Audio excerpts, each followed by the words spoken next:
Reduce, reuse, recycle. Do you remember that? No, we need to replace those sayings with scrap it and buy a new one. Ideally every 3 years, preferably on finance. Good morning and welcome to my third video of today. I appreciate it's probably afternoon or evening when you're watching this, but it's the morning as I am filming, and I can tell that because the sky's grey. I was going to say because of the position in the sun, but we don't really see it anymore. Anyway, this one is really bad news. I actually dreamt that I'd already made this video, and I was really embarrassed because in my dream when I made this video I cried. EU's controversial car laws versus repairing older vehicles. This is from Euro Weekly News. With the internal combustion engine to be consigned to history in the not too distant future, recent information has emerged regarding the European Union's plan to restrict repairs on older vehicles.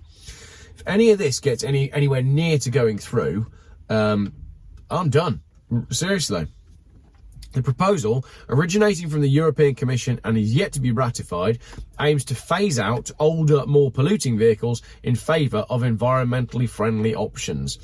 This prospective regulation, awaiting approval from the European Parliament and the Council, introduces the notion of a residual vehicle. So we've got this new phrase coming out calling older cars residual vehicles. It's highly concerning. Cars experiencing failures in major components such as engines, transmissions, brakes or steering, and deemed old, potentially around 15 years. The car I'm sitting in right now is older than 15 years. Will fall under this category, and once they've been labelled as residual, these vehicles would be barred from undergoing significant repairs and would likely be scrapped.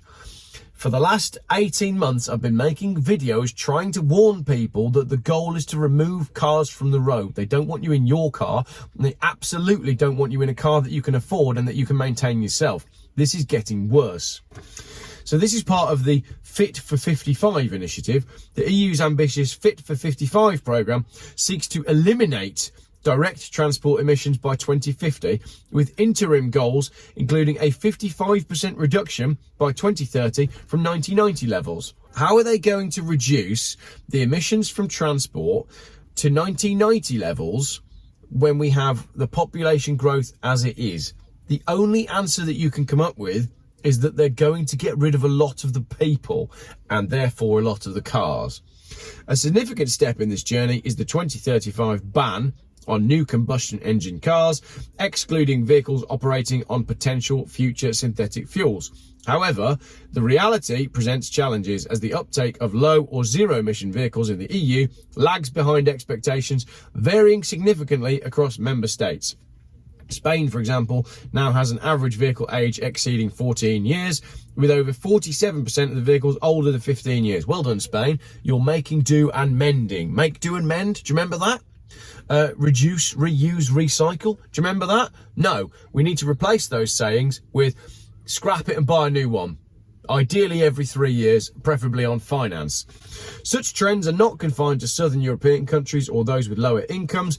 Germany's average vehicle age is around 10 years, with France exceeding this mark. The ageing fleet has prompted the European Commission to propose measures aimed at reducing car longevity. The ageing fleet has prompted the European Commission to propose measures to reduce car longevity. That means they don't want cars to last so long. Now, I just thought that was a conspiracy theory. I thought modern cars were crap because they were overloaded with too much tech, and every time you go in for a repair, it costs you 1,500 quid. But now we're seeing that it might actually have been deliberate planned obsolescence. Older cars last longer because at the time, the manufacturers were naive and they were building cars that were meant to last. Then they realised they didn't need cars that were meant to last, and that way people would replace their cars more often. The impact on vehicle life cycle. The crux of the controversy lies in the draft regulation redefining waste classification and management for end-of-life vehicles, promoting a circular economy. I reckon if you're going to redefine waste, if you're going to reduce, reuse and recycle, you'd be better off scrapping and recycling older cars that were actually made of decent materials that can actually be recycled properly. There's so much crap in modern cars that a lot of it just can't be recycled anyway. It's not like an old Volvo. Not that I advocate scrapping old Volvos, as you know. Keep them on the road. and take your number plates off. The European Commission's office in Spain has clarified that the proposal does not intend to prevent necessary engine repairs or replacements in standard cars. Hang on then.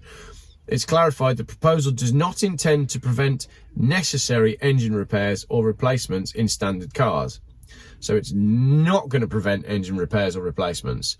The regulation specifies conditions under which a vehicle is deemed technically irreparable or residual. These include extensive damage such as being cut, welded, burnt, submerged, or exhibiting irreversible technical defects. Okay.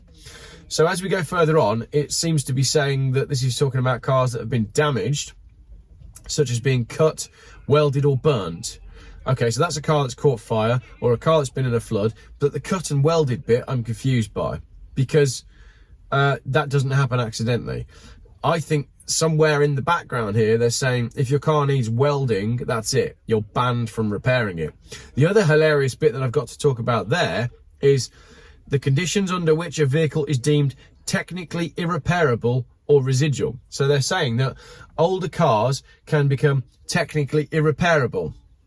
My friend Ian right now is repairing a early Land Rover Discovery that is, I think it's still on its original engine, but he's currently replacing the chassis and he's probably going to replace the body as well. So which bit of that was irreparable? However, if you've got a 3-year-old Tesla that has electric problems and battery problems, that is more likely to not be repaired than an older vehicle. So once again, this is totally backwards, and it's not about protecting anything other than removing you from your car. Controversially, a vehicle requiring major part replacements or whose repair costs exceed its market value could also be classed as residual. Well, that's your Porsche Taycan then, because if your Porsche Taycan battery is £39,000 and the car's only worth 50, it's not worth doing. They're saying that you need to get out of your older vehicles because it doesn't make sense to keep them on the road, whilst foisting upon us new vehicles that it makes no sense to keep them on the road when they go wrong. Do you see why I'm sort of going in circles here? In conclusion, the EU's new car regulation proposal, part of its broader environmental strategy, a broader environmental strategy, that sounds great, is a multifaceted issue. It seeks to promote a cleaner future, but raises questions about its implications for vehicle owners, the automotive industry, the preservation of automotive heritage. Wake up, classic car industry. Wake up, car enthusiasts. This is all coming to you. And I don't understand why the classic car industry hasn't woken up to the fact that all of this legislation will be coming to them. They're all sitting there going, well, we're ULEZ free because we're over certain years old and we can run around with black number plates with silver digits and we're exempt from everything. No, you're not. They're just coming for you next. They just haven't got to you yet. So people need to wake up, smell the coffee and see that there absolutely is an agenda to get us out of our cars and out of our old cars, and we need to stand up and do something. We need to form a lobby or a committee or something. So I think that's going to be what's coming next, isn't it? We need a motoring lobby because the AA and all of these big organisations, they're not doing naff all for motorists, and they haven't done anything to stand up to any of this stuff, and it's time for that to change. So I guess watch this space.